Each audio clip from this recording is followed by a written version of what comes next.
I just got done making this video, and they're now violently shooting me on my thumb, and I can feel like it just starts aching and hurting all of a sudden. And it's a frequency that they're using that's to punish me.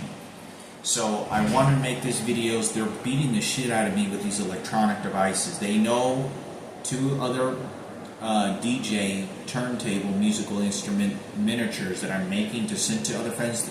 I already mentioned them in another video. They know that I'm going to be sending it to them.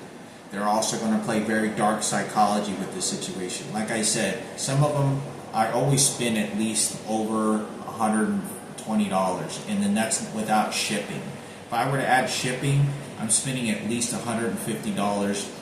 The other items I sent to my siblings, there were $300 a piece. By the time I sent it, by the time I built it, just to build the materials was $250 to $300 minimum. A couple of them I spent about $300 to $350 because I have to buy other items that I choose then eventually not to put on there. I want to say the items it cost me to ship it to me is like $10, $15. That's just not the item I'm paying for. So I'm spending $300 to $350 on at least two of the items, and at least $250 to $300 on all the items. A couple of these items are going to be a little bit more cheaper. I'm spending about $150 to $200, about $150.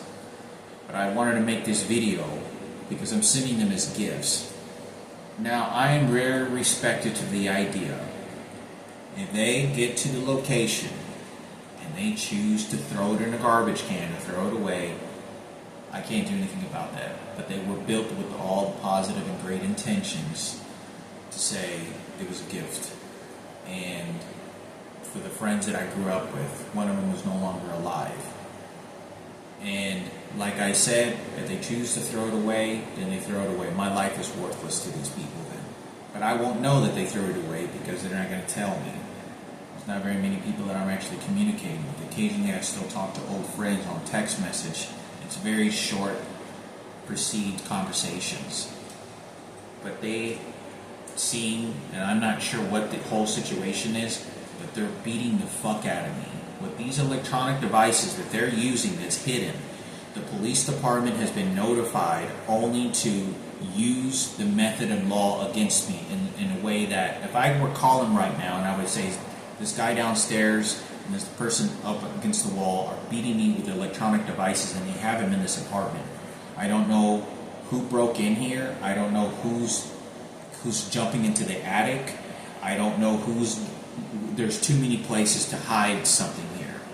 I don't know if it's in their apartment and there's going through the walls and it just hurts human tissue, and that's how they're doing it because they know they're definitely not going to get caught that way. If I were to tell the police officers this, they immediately tell me, are you crazy? Are you homicidal? Are you suicidal? Do you take medication? The first thing they tell me is if I take medication, do you want to go to a mental hospital? They do that to deny me any protective rights. They do that to deny me any confidence that I can even call them for anything. I just called them about 5 days ago, last week when I went to go do my taxes, and I made a video on this. And when I called 911 because I saw a car wreck, or I didn't see the car wreck, I came across a car wreck and the ambulance wasn't there. Someone called on the phone screaming on the phone at me. And I was trying to help somebody else, not trying to help myself, just so they can get whatever. It wasn't a bad car wreck, it was just a bump and grind, whatever. I wasn't calling them for me.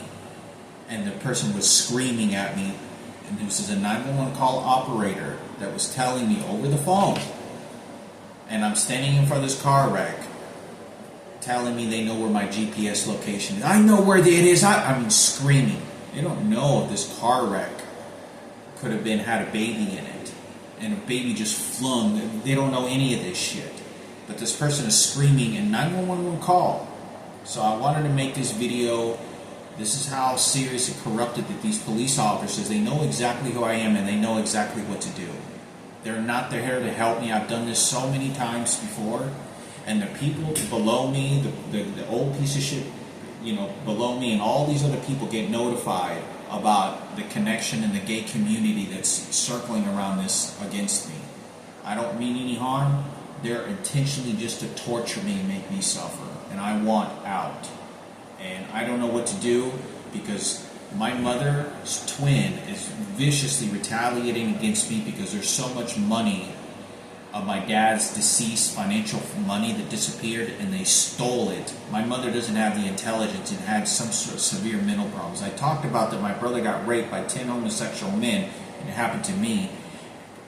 It doesn't matter if you don't want me to get any of this money. You have a dead person who was my father. The last thing that he wanted is $175,000 go end up disappearing to somebody he's never fucking knew or met, and it be my mother's identical twin, while my mother doesn't know what the fuck is going on and has some sort of mental issues that are pretty bad in memory. So I want to make this because they're using my mother's identical twin to justify the horrors that they just did. They just took everything from this old man, and they're using her because she's connected to my father in this divorce that happened 20 years ago, and scooping up this dead body. And they're just using it to steal this money, claiming they're not there to help my mother. They're there to dominate everything against my father, to say they speak on behalf of what his life was against me. And they did successfully with this money, but I'm just now finding this out.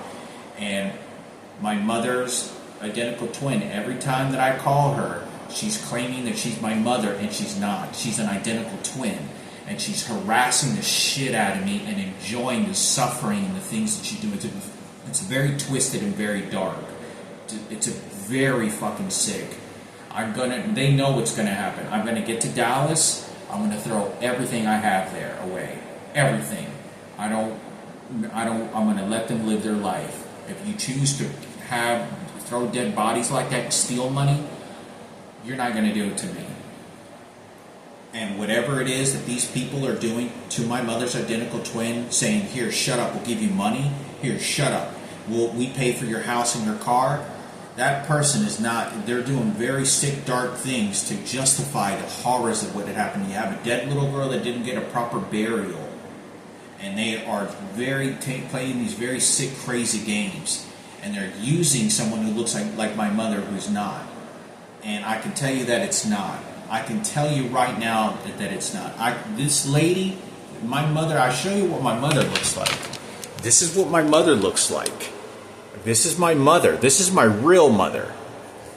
This lady, identical twin that shows up, does not look like she looks a lot like her, but it's not her. Her body's weight is not the same. Her attitude is not the same. This person is playing very sick, crazy games. I don't want to play. I'm just going to let them, the best choice, like I was told so many other times before by Robert Palomo and others, let them take their fucking money. Let them live in their pig-infested shit that they did. Because they just want to harm you. And they're going to take more of your life, and they're going to do it when you go to the cemetery. And that's the best advice that I had ever gotten. I don't blame my mother's identical twin is because I'm a big-hearted person. Because these faggots and these transgenders and these psychologists are doing it and ordering her to do it. She's making the choice, but when you don't have an education and you're from Mexico and you have a dead body and you're willing to do this, you don't believe in God. You don't believe in God at all. And the people that are doing this right now is very sick and twisted because they know all the celebrities and all this is not going to stop. That's the amount of hate that's going on, but it's not going to stop that when I go to the streets, what's going to happen to me. I don't know what to do. Like I said, they're playing very sick games. I don't know how to go about this situation. I think it's very serious. They don't understand how serious this is. I don't want to die. I don't want to develop cancer. I want to live a healthy life. I want to be able to accomplish my goals in life and focus the things that are important in my life and what's remaining of it. I'm an ex-cancer patient, and I got raped by a transgender. And these electronic devices that they're using on me are responsible for having me raped by this transgender. That is exactly why it happened. Now, they're just using these homosexuals, guys, downstairs to justify and get me to say other things and beat me to this crucifix to tell me that they can do whatever the fuck they want to me and justify it. And they beat me to say that that's the one that saved me, and then that's the one that I need to repent to. It was my fault, and it wasn't. They were beating the fuck out of me with these electronic devices. This guy downstairs is playing along with it. This is a dismembered human real-life body, and the police officers want to play along with it. A dismembered human fucking body, like a suicide. That is a symbol of suicide. That's what that is. A fucking real-life suicide. You fucking killed yourself by amputating your genitals. Transgenders, if it was as safe as it ever was, every transgender you would ever come across would go get a $10,000 sex change, and there would be an assembly line of a doctor's office. There would be a gas station that you could go to just to get a sex change, and you're all fixed up. And this is what this murder is. This is what this crazy shit is. The bus drivers are doing this everywhere I go. But I need to make this video. I'm not crazy. I'm doing the best that I can with my life. Right now it's looking like I'm probably going to have to drop out of this class. And I feel like I need to go get a job and go work earn some money. But I'm going to go back to living on the streets. I don't want to. I want a safe place to stay. But I want these more than anything. I want my freedom. I want my freedom of these electronic devices more than anything. More than anything. Justice. Freedom and justice is what I want more than anything. The freedom and then the justice to what these people did to me and what they took away. I am innocent to what they're doing, and they're just torturing me beyond anything that you can imagine. These frequency devices are shooting into my cranium, the outside of my cranium, my face, my eyes, anywhere they want to abuse me. That's exactly what they do. They have these electronic devices that they immediately just turn on, and I forget where I'm going, what I'm doing. And they're just like, I can control you, I can control you. You see, I can just control you, I can get you to do whatever I want. And that's all they're doing. Yeah, shut up. Yeah, okay, see, Frankie liked being raped. No, you see, that's not, you didn't save him. It was Ken Cooper that saved him. You see, remember when Frank, and so they do these very on-stage settings when I go to grocery stores, gas stations, bus stops, in the bus. It's non-stop. And it's not me that's bringing it up. They're conditioning me and setting up these very sophisticated psychology shit that they're doing, very tormenting, very sick, and then use these electronic devices to then beat the fuck out of me, to say, no, I told you what's going to happen. I told you this is what happened. Frankie, you didn't get raped. No, he didn't get, no, this is what happened, and then this is what your mother did. And they're just beating me, and they weren't there. They didn't see it. I was the one that was there and stopped the situation. This is 10 homosexual fucking rapes. This guy downstairs is a suicider. This is what a suicide looks like. This is what a piece of shit suicide looks like. This is what this motherfucker is doing. Doesn't know who the fuck I am, but beating the fuck out of me and playing this sick ass shit. And so is this person over here. I do nothing to bother anybody. I'm doing the best. I try to eat healthy, focus on myself. But I know I have to go. I have to keep hope alive, and I'm going to. And I just know that they're not going to allow me to get lawyers. They're going to put me in real bad environments when I get to Dallas. It's going to be continued. And Dallas is a very hard place. Dallas is a very violent city. Very violent. You can't get on those train stations safe at all without coming across 10, 15 hoodlums in every place you go to. It's very dangerous. It's very awful. But like I said, all the friends and family that I've ever known are from Dallas.